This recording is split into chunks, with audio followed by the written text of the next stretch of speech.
We need an agenda to go in the halls. When you're going to the student services office, you need an agenda. But do we need an agenda? When you're walking in the hallway, no matter where you're going, you always need an agenda. Super.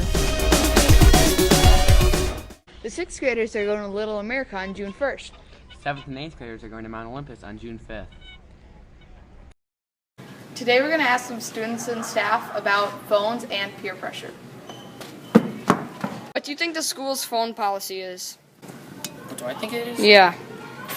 That you have to keep it in your locker at all times, I guess. What do you think the school's phone policy is? It has to be turned off. It can be on you, but turned off. What do you think the school's phone policy is? Often in your locker. What do you think about the policy on phones?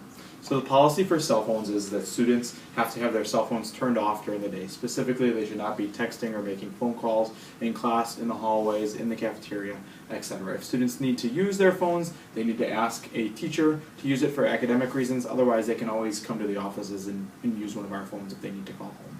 What is positive peer pressure? When you positively pressure someone. Oh, that helps. What do you think positive peer pressure is? Saying no to skipping class. Positive peer pressure. When you tell other kids to do the right thing. What kind of negative peer pressure do you experience throughout the day? People asking me to skip class. What kind of negative peer pressure do you experience throughout the day? When my friend told me to say something out loud. What kind of negative peer pressure do you experience throughout the day? One of my friends told me to run through the hallway while the teacher was out of the classroom. How can we avoid negative peer pressure?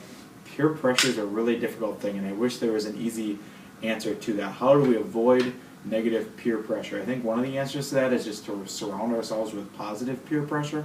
I think when we surround ourselves with negativity, it's so easy to get sucked into it. I think that's one of the real challenges of social media is when we look at Instagram, when we look at Snapchat, when we look at Facebook, so much of what's on there is negative stuff, and that encourages us to then respond with negative stuff back.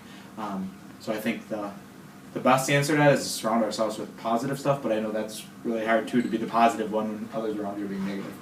How can we encourage positive peer pressure? How can we encourage positive peer pressure?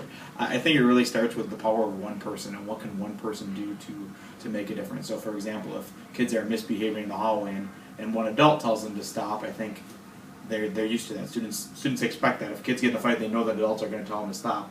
But I feel like if there was a fight and students would tell them to stop, I think there's a higher likelihood that it's then maybe not cool if kids are the ones that are telling them. So I think it really starts with just one person, the power of one. Okay, thank you. Thank you.